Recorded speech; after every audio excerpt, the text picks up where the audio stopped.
Good afternoon. I'm Pamela Moore, the President and CEO of the Detroit Public Schools Foundation. Today is September 8th, and it is the first day of school for Detroit Public Schools Community District. I'm here on the 10th floor of the Fisher Building in our suite, 1004. We do continue to work from home. Since March 16th, we've been working remotely, but I wanted you to see our surroundings and our beautiful office space, which is provided by Detroit Public Schools Community District.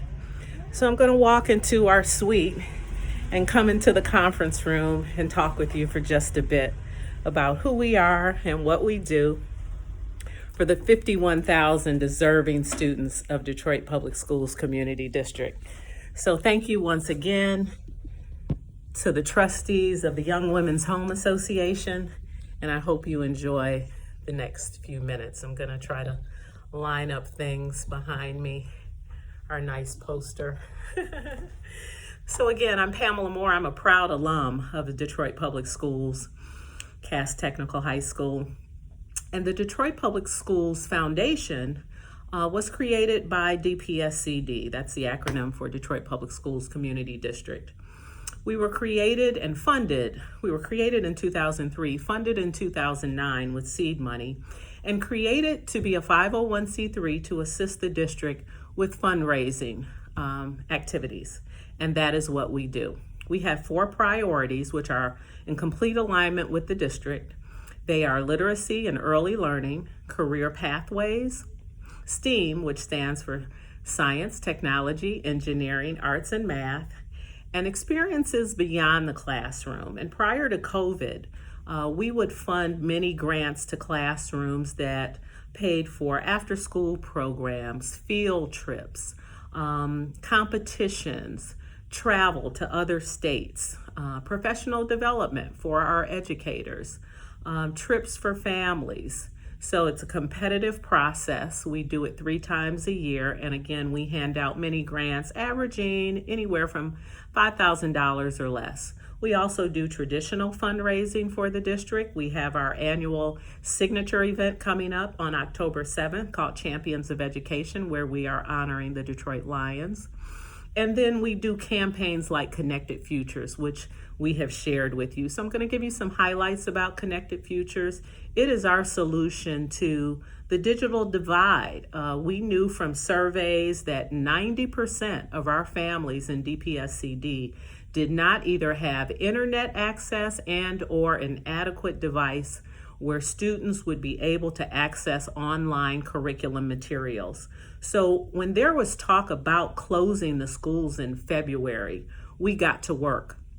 Our General Superintendent, Dr. Nikolai Vitti, got in contact with some influencers here in the city of Detroit. Jerry Norcia, President and CEO of the DTE Energy Company, took the lead and said, I'm going to help you with this. We rounded up about 100 philanthropic partners in April, had a conversation on what it would cost to give each of our 51,000 wonderful students a tablet loaded with 6 months of internet access and 1 year of technical support for them or anyone in the home.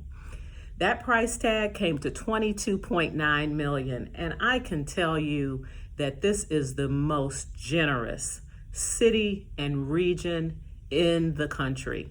When we put out the call, people showed up. People wrote checks. People said, how can I help? How can I give in-kind support?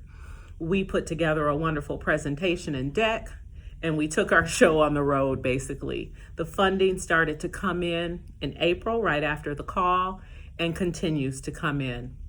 Again, that funding pays for a tablet for 51,000 young people. The cost per person is $450. It pays for the tablet, the internet connection for 6 months, and then technical support for a year. We have a sustainability plan for families that cannot afford internet on their own after 6 months. DPSCD will cover that cost.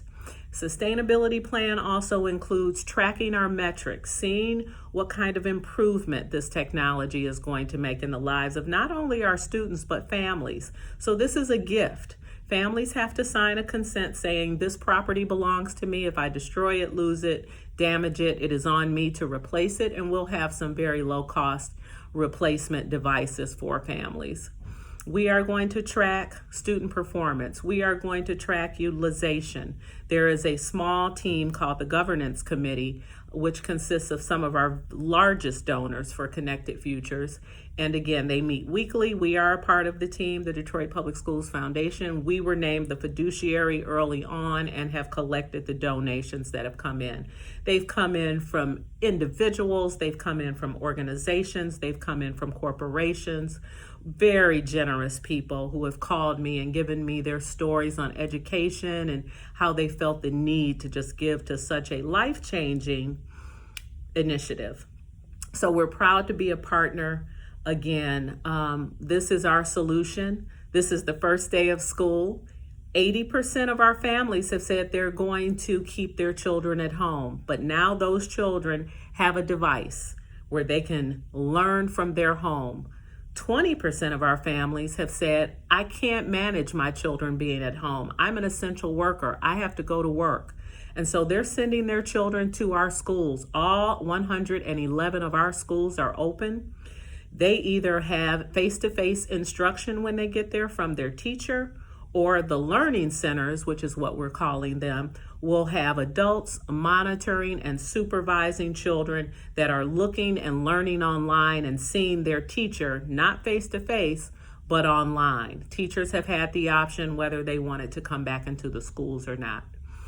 So this has been 6 months in the making, a lot of work, a lot of coordination, a lot of blood, sweat, and tears has gone into this. It's a very emotional decision for families. But again, we are just proud to be a partner, to have been able to just witness such generosity and witness this life-changing event. Our children have lost about 5 or 6 months of learning. We have to catch them up before they're tested again.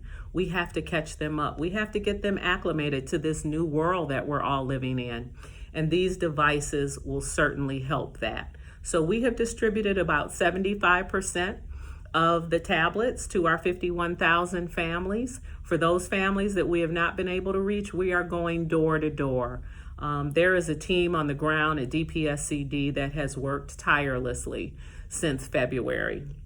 Again, the DPS Foundation has just been a part of this wonderful initiative, but we oversee many large program grants. One from the W.K. Kellogg Foundation that focuses on parent engagement. Parents are a big part of everything that we do, and we know if parents are not well, that child is not well. So we look at basic needs. We look at do adults or parents or the caregiver, do they need workforce training? Do they need resources with utilities, 211, telehealth, telemedicine?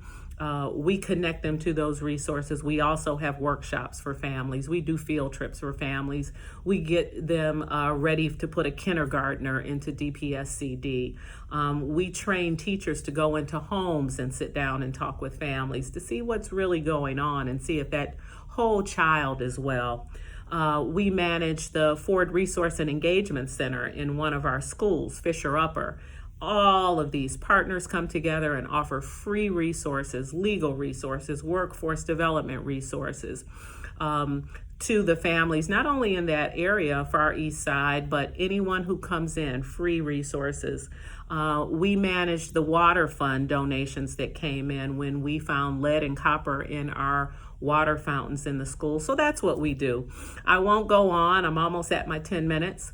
But that is what the DPS Foundation does. Again, I'm a proud alum. I've been president and CEO for 4 years now. It's been a wonderful journey.